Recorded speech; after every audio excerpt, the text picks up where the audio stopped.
Hello, savvy entrepreneur. It's Tash Corbin here with another quick tip from Tash. And today's tip is the 6 things that make great sales pages. So number 1, a great sales page is clean and clear.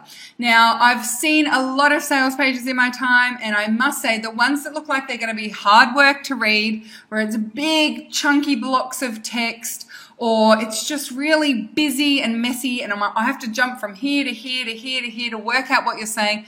They really are sales pages that are hard work to get to the end of, and you want to make it as simple and easy as possible. Make it look like it's going to be a fun, light read. So keep your sales pages nice and clean, nice and clear, lots of white space, and use F-pattern reading. If you don't know what that is, jump onto the Google and look at the way that people read on screen.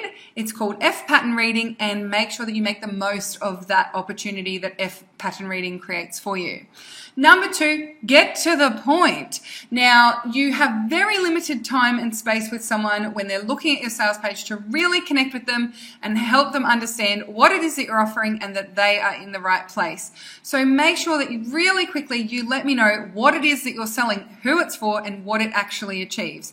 I've been to many sales pages where there's this really lovely letter at the start and it's a really lovely description of who I am, and then it jumps into testimonials, and I don't know whether they're for a retreat or one-on-one work with you, or if you're promoting a course. You need to tell me what it is that you're actually selling. So make sure that you get to the point with your sales page quite quickly. You've usually got a couple of scrolls maximum.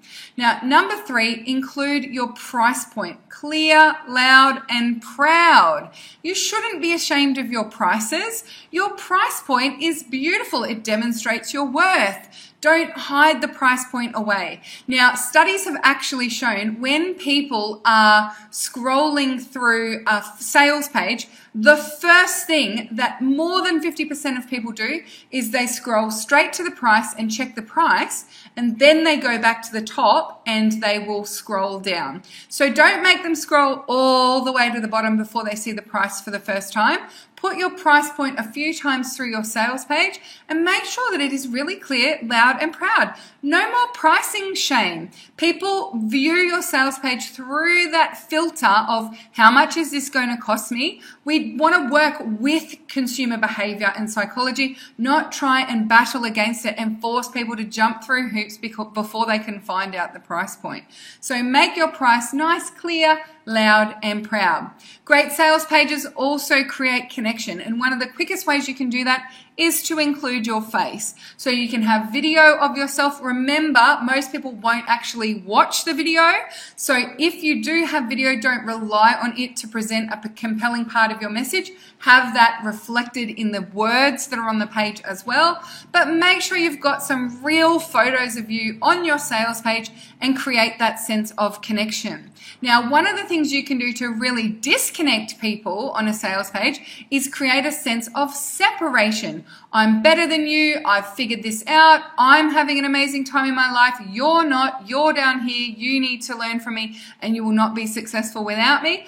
That does not create connection in the sales process. And I've got to tell you, people are wising up to that sort of languaging and the way that you use those kinds of words on sales pages anyway. So instead, create connection. Don't tell me about the fact that you are one of only 12 of these level 7 blah, blah, blah, and you were, you downloaded this and you were chosen by your spirit guide, or you have the most certificates for your qualification. I do not care about the pieces of paper that tell me that you're good at what you do. All I care about is, do you know what I need, and can you give me what I need, and are you qualified in some way to do it? Now, your qualification to do that may come from your experience, it may come from the fact that you've done this lots of times before, or it may come from a piece of paper, but honestly, most people don't care about the piece of paper.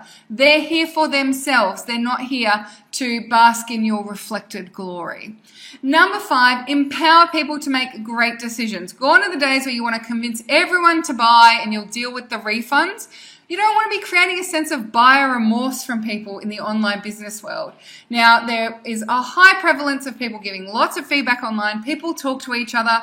You do not want people going around the internet saying, I totally made a mistake in buying that person's course. You want people to be empowered to make a great decision rather than forcing them to make a decision to buy it regardless of whether it's the right fit for them.